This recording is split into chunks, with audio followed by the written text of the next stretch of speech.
नवा सवाल देखो। किसी सड़क को समतल करने के लिए सड़क रोलर को सड़क के ऊपर एक बार घूमने के लिए 750 चक्कर लगाने पड़ते हैं।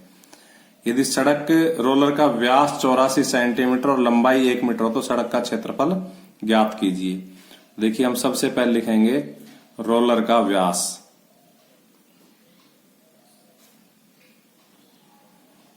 बराबर 84 सेंटीमीटर इम्प्लाइज त्रिज्या, क्योंकि हमारे फॉर्मूले में व्यास नहीं होता है, त्रिज्या होती है, इसलिए व्यास का आधा करके हम त्रिज्या निकाल देते हैं। 84/2, 2 चौक 8, 2 दूनी 4, 42 सेंटीमीटर। रोलर की लंबाई का मतलब अगर उसको पटक दे तो लंबाई, और जैसे ये रोलर है इसको पटक दिया तो रोलर की लंबाई हो गई, और अगर इसको खड़ा कर दिया तो यही रोलर की ऊंचाई हो गई। तो इस प्रकार से रोलर की लंबाई का मतलब उसकी ऊंचाई, और ये 1 मीटर दी हुई है, मात्रक एक जैसे करेंगे। हमारा पक्का नियम होता है कि मात्रक एक जैसे होने चाहिए, तो इस मीटर का भी हम क्या बना देंगे, सेंटीमीटर, तो बराबर 100 सेंटीमीटर, क्योंकि 1 मीटर में 100 सेंटीमीटर होता है। जब रोलर इस तरह से चक्कर काटता है, इस प्रकार से रोलर चक्कर काटता है, तो उसका वक्र पृष्ठ चलता है और एक चक्कर का क्षेत्रफल उसका वक्र पृष्ठ होता है। तो अब हम इसका क्या निकाल देंगे, रोलर का वक्र पृष्ठ लिखेंगे, इसलिए रोलर का वक्र पृष्ठ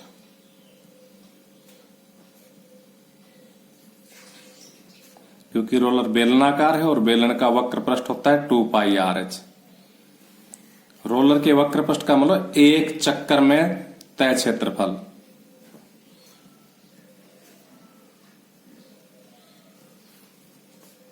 तो 2π का मान 22/7, R का मान 42 और H का मान 100। उसने कितने चक्कर लगाए, 750, तो इसको 750 से गुणा कर देंगे तो सड़क का क्षेत्रफल आ जाएगा। लिखेंगे इंप्लाई 750 चक्कर में क्षेत्रफल बराबर, इसको काट लो, देखो 7 6 42 और 22 6 132, 132 को 2 से गुणा कर लो, ऐसे कर लो, 22 दूनी 44, 44 को 6 से गुणा कर लो, 6 चौकू 24, फिर 6 चौकू 24 और 2 26। तो इस प्रकार से गुणा 100, या ये दोनों जीरो यही लगा देते और गुणा 750।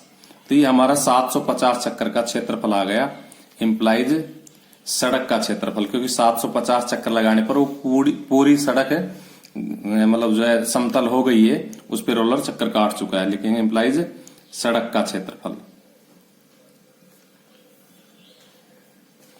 देखिए, ये 3 जीरो तो हम पहले ही लगा लेंगे, 1 2 3, और अब 75 को 264 से गुणा करेंगे।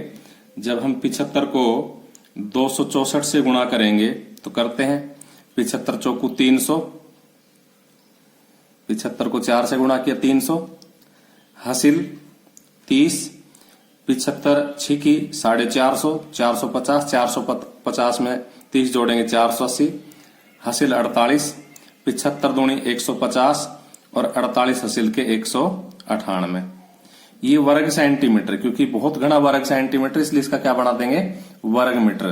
तो जो वर्ग मीटर बनाते हैं तो 10,000 वर्ग सेंटीमीटर में 1 वर्ग मीटर होता है, इसलिए इसमें हम किसका भाग दे देंगे, हम 10,000 का भाग दे देंगे, तो ये वर्ग मीटर बन जाएगा। तो 4 जीरो से 4 जीरो कट जाएगी और कितना आंसर आ जाएगा, 1980 वर्ग मीटर आंसर। क्वेश्चन नंबर 10, एक कंपनी अपने दूध पाउडर को ऐसे बेलनाकार बर्तन में पैक करती है जिसका व्यास 14 सेंटीमीटर और ऊंचाई 20 सेंटीमीटर है। तो हम लिखते हैं उसका बर्तन का व्यास बराबर 14 सेंटीमीटर, इंप्लाइज R बराबर 14/2, 7 सेंटीमीटर, और ऊंचाई 20 सेंटीमीटर। कंपनी बर्तन के पृष्ठ के चारों ओर एक लेबल लगाती है। यदि यह लेबल बर्तन के तल और शीर्ष दोनों से 2 सेंटीमीटर की दूरी पर चिपकाया जाता है तो लेबल का क्षेत्रफल ज्ञात करना है। देखो, आपने देखा होगा कई बार बोतल तो होती इतनी बड़ी,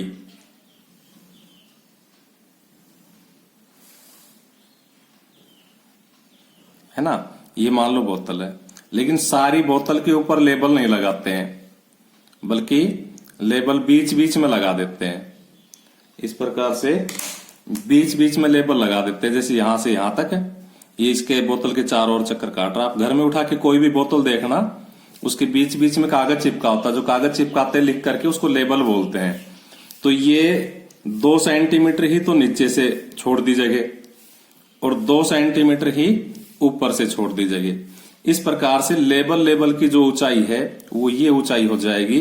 तो कुल ऊंचाई हमसे कितनी दी हुई है? 20। कुल ऊंचाई दी हुई है हमसे 20।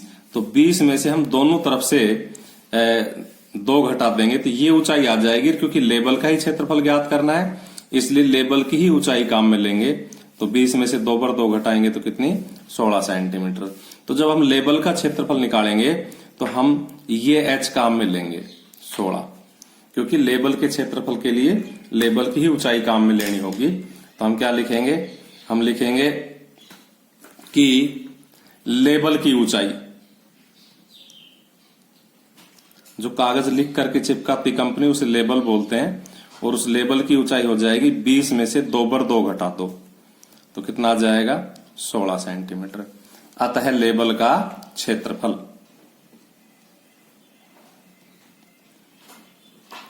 क्योंकि लेबल भी बेलनाकार रूप से चिपक जाता है उसके चारों ओर, तो वही 2 पाई आर एच।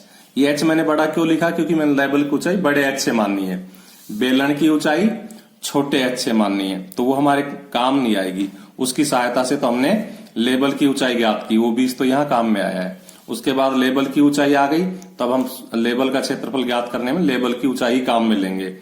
तो 2 पाई का मान 22/7, आर का मान 7 और एच का मान 16। तो देखो 22 दूनी 44 को 16 से गुणा कर लेंगे तो हमारा आंसर आ जाएगा 16 चौकू 64 और 6 असिल के 70। इस प्रकार से हमारा लेबल का क्षेत्रफल आ जाएगा 704 वर्ग सेंटीमीटर।